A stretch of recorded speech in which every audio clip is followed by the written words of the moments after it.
Welcome to the TrustBuilder Podcast, where we tackle some of the most difficult questions. And sometimes we have answers, sometimes it brings up more questions. But today we're going to be talking about what builds trust with small habits. So these small habits. And Morgan Hartanov's here with me. And so Mo, when we think about small habits, it's the little things, right? It's little things that build and break trust. I was just at a coffee shop the other day in Seattle, and I was on my phone and I was doing the FaceTime thing with my wife. It was early in the morning and I was the only one in the coffee shop. And so, anybody that FaceTimes out in public is kind of annoying to do. And I got shushed by the lady next to me and I was like, oh, I got shushed. You know what I mean? Anytime you get shushed, you feel bad. And immediately I was like, oh, I just started to judge myself really quickly, or I got mad at her. And so it's these little tiny things that create these habits. So today we're going to tackle two questions that are kind of fun. So do you want to ask? You want to ask your question to me first? I'll do the first question. So, why do small behaviors seem to matter so much when it comes to trust? Mm-hmm. And it's funny, I mean, I can actually have a story of this. It's like going back to the coffee shop thing. Like, we all go to coffee shops. I go to coffee shops a ton. I know, Scott, you go to coffee shops a ton. It's those like small little additional things that a barista does. Like even the smallest thing of just bringing you the coffee. Yeah, like if I go sit down at the table when someone brings me the coffee, it's like a small thing. I'm like, yeah, this place has got it.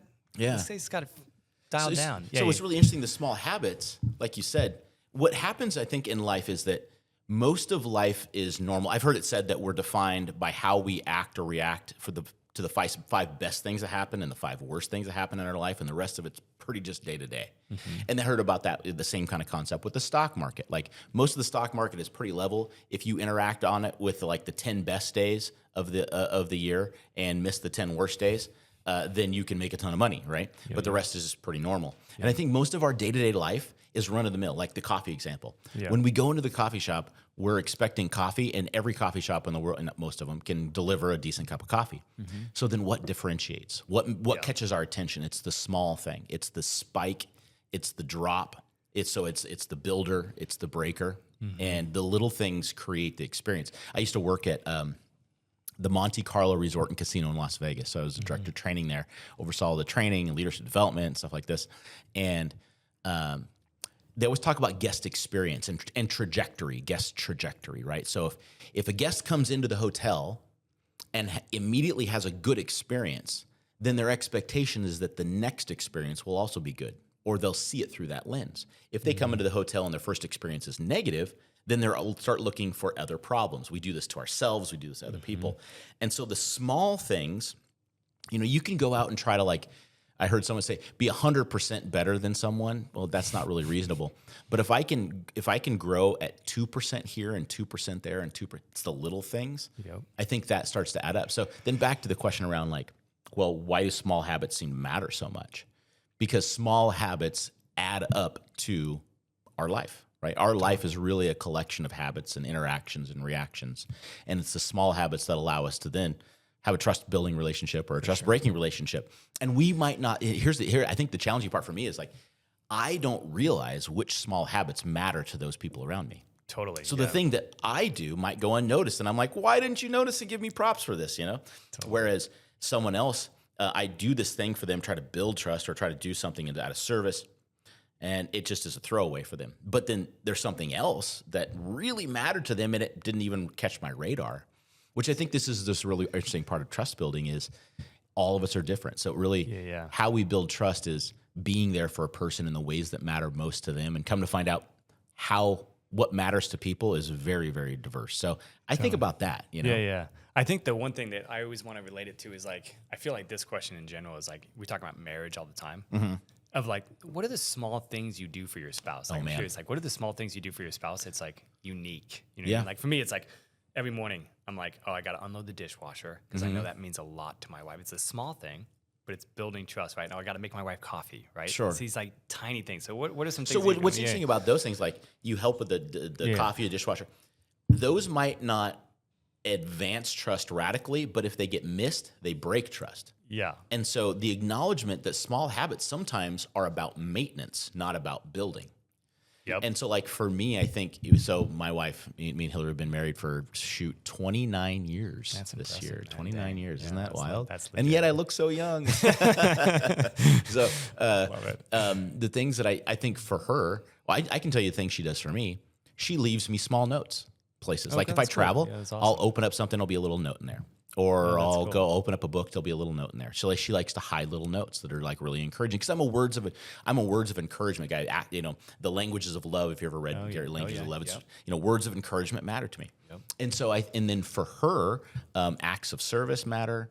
Words of encouragement, gifts. She's a big gifts person, so I like to surprise her with flowers. Hot tip: Trader Joe's has great prices on flowers if you're ever looking for flowers, and they had a really great selection. So Trader Joe's flowers, Trader Joe's is legit. things like that. Okay. And then I think the small things too, like doing the extra, going out of the way for surprise. She loves surprises that are positive, and so.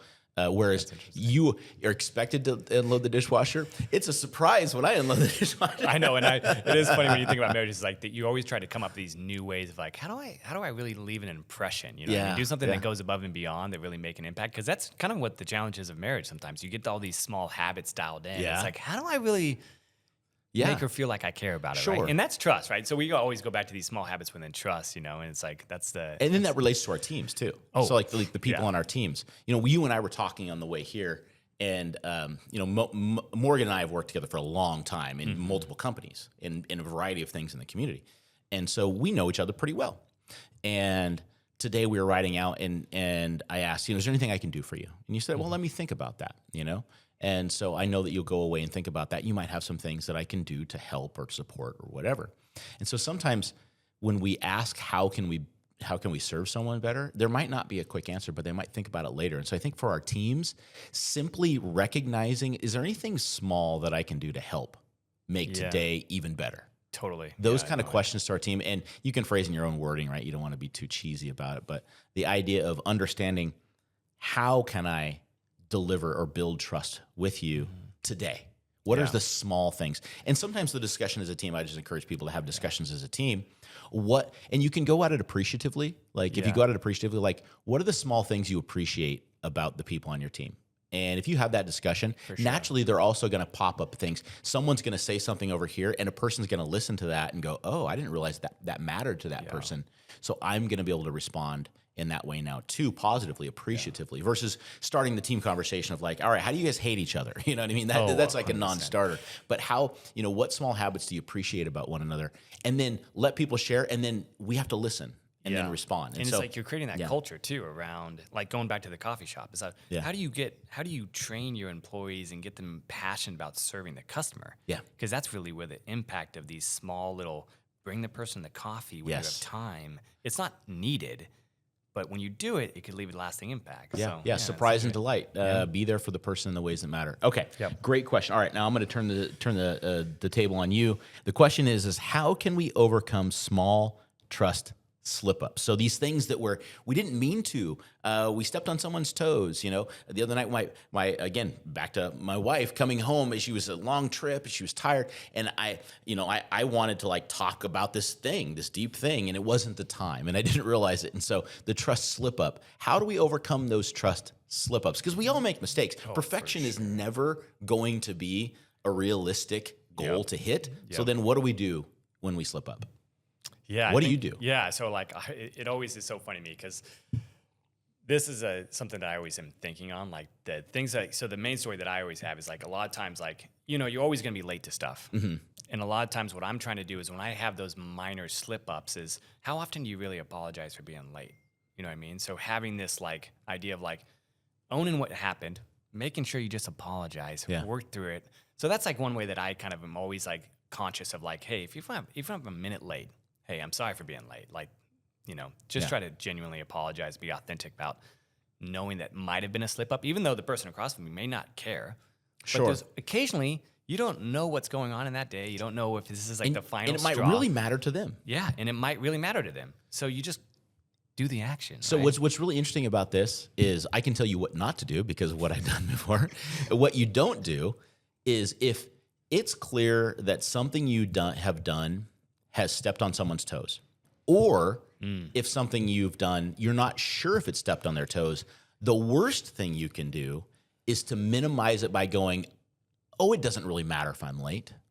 Yeah. Oh, yeah, I stepped on your toes. No, the reason why it matters to them is because it's their decision for it to matter, right? I don't get to decide what matters to you, and I don't need to browbeat you into like, well, it doesn't matter, and here's why, or you're an idiot for thinking that's what we don't want to do. Like, don't minimize other people's priorities. If it's a preference for them, make it important to you. Make important to me what's important to you. That will be there in the ways that matter most to you. And if this slip up matters to you, then the last thing I should do is to minimize it by going, well, it doesn't really matter, and you're immature for thinking it matters, or and what you'll see sometimes, and I mean, just to be real, some of the worst case scenarios are like upper level executive leaders that have gotten to a place where they're successful and they don't believe that they owe a debt of gratitude and service and trust building to those around them. They just think, I'm in this position, so you owe me trust because of my positional authority. I think that's total BS, right? Yeah. What you really ought to do is, from that position of authority, model the notion of trust building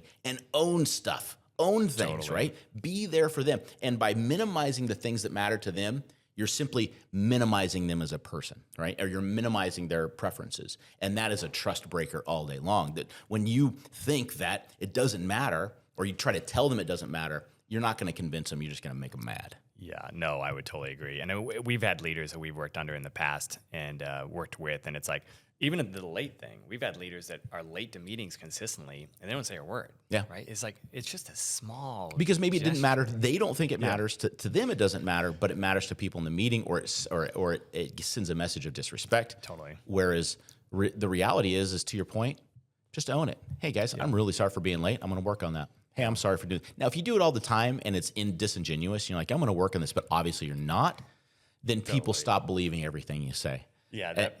And so the slip-ups have to be owned, right? Oh, 100%. If you don't own them, it's not worth it. I think the thing that has taught me a lot about these slip-ups is parenting, as you can probably relate to, which relates to teams, which relates to work, right? Because parenting, I feel like, is the one thing that brings out like the worst in you sometimes, of like when you mess up with your child, when you yell at your child, if you don't own that and make that right, that can leave lasting impact, right? So it's like that's the important. No one would ever say like, don't make it right with your child. But how often as leaders do we just go, oh, we can treat someone poorly and not make it right, but it's not a big deal? But you would never do that to a kid. Sure. In a work relationship, people are getting paid. So we go, well, they get paid to experience me as a bad leader. That's the message that it sends to them. Look, you're getting paid enough.